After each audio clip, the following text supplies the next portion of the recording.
What was Elvis like? He was just like us.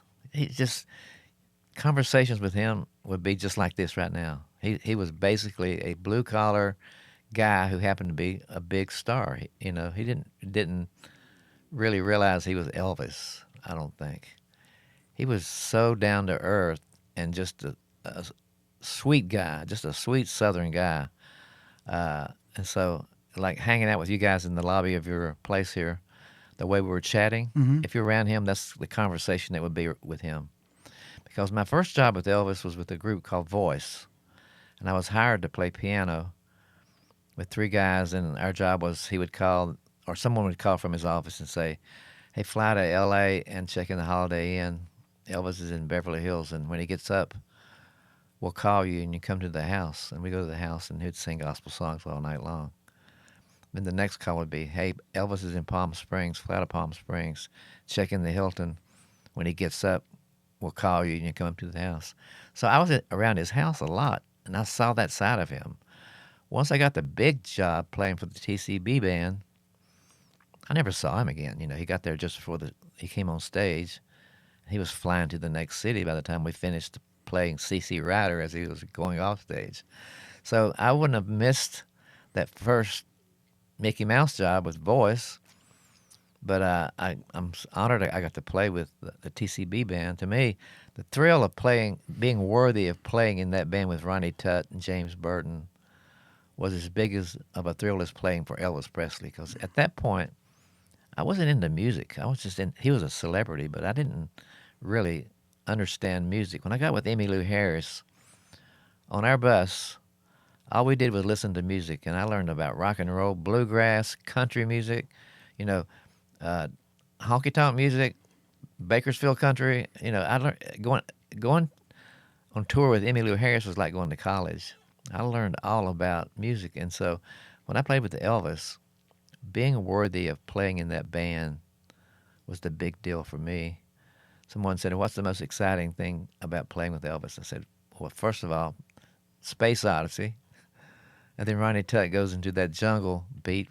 He comes out on CC Rider. Man, it's a rush. It's a bigger rush than mushrooms, man. It's like, I mean, hold on. And you're in the big time when that happens. Oh yeah. And so that was a lot of fun. Do you remember the day he died? Oh, I sure do. I was at the airport here in Nashville. We had a show in Portland, Maine on the 17th. It was the first day of the next tour. And so the show plane, if the tour originated on the East Coast, the show plane originated in L.A., picked up Burton, Ronnie Tutt, Jerry Sheff, all the L.A. guys, stopped in Vegas, got the conductor Joe Gershio and the horn section and the Sweet Inspirations, and then came to Nashville and picked up myself, David Briggs, Stamps Quartet, and Voice, and then we'd go to the gig. So we were waiting on the plane to land coming from L.A. It was a beautiful sunny day on the 16th.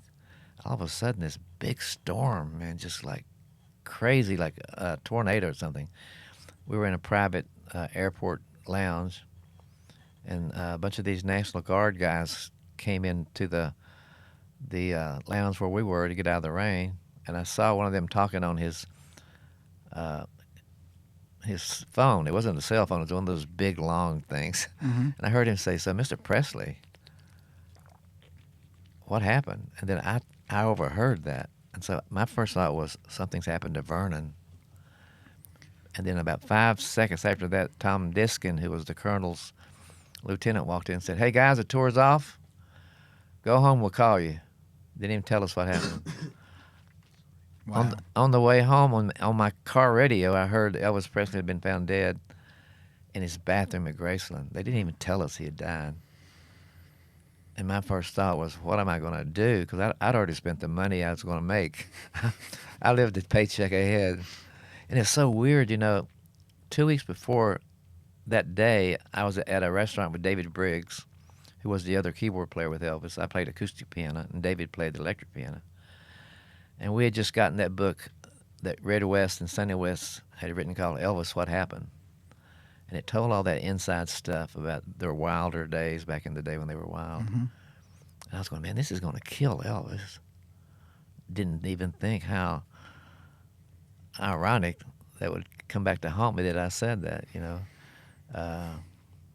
But he wasn't a healthy man, so he went to the bathroom and had a heart attack and died. Yeah. Thanks for watching this clip of Country Drive. To see more in the future, please hit like and subscribe.